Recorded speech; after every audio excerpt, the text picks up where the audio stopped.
તમારે ત્યાં mini MBA નો concept વળી છે શું? આ તો કંઈ નવાઈ જ લાગે છે ને. આમ જનરલી ગ્રેજ્યુએશન પછી એમબીએ થતું હશે.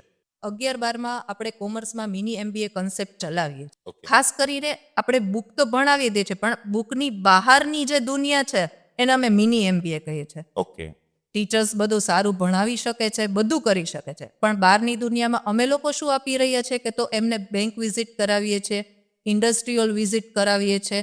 સારા સારા નિષ્ણાંતો આવી અને છોકરાઓને કેરિયર ગાઈડન્સ આપે છે, જેનાથી આગળ એમને શું ધ્યેય કરીને આગળ વધવું, કયા ફિલ્ડમાં જવું, બરાબર. એ મિની એમબીએ કામ કરે છે. ઓકે મેમ, પણ આ બધું કરવા જાય તો છોકરાનું રિઝલ્ટ તો બગડતું હશે ને? એક સારો પોઈન્ટ સર તમે કીધો.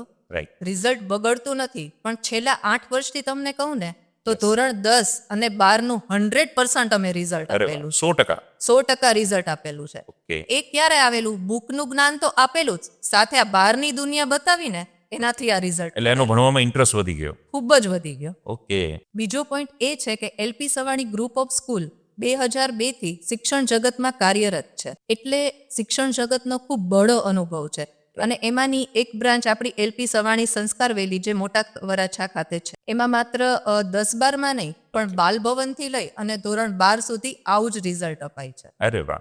તો આપ પણ જો મોટા વરાછા આસપાસ નજીકમાં એક બેસ્ટ સ્કૂલની શોધમાં હોય તો એલપી સવાણી સંસ્કાર વેલી એ ચોક્કસ બની શકે છે. આ રહ્યો નંબર, અત્યારે જ સંપર્ક કરી વધુ માહિતી પ્રાપ્ત કરી શકો છો. પણ હા, વિચાર જરૂર કરજો.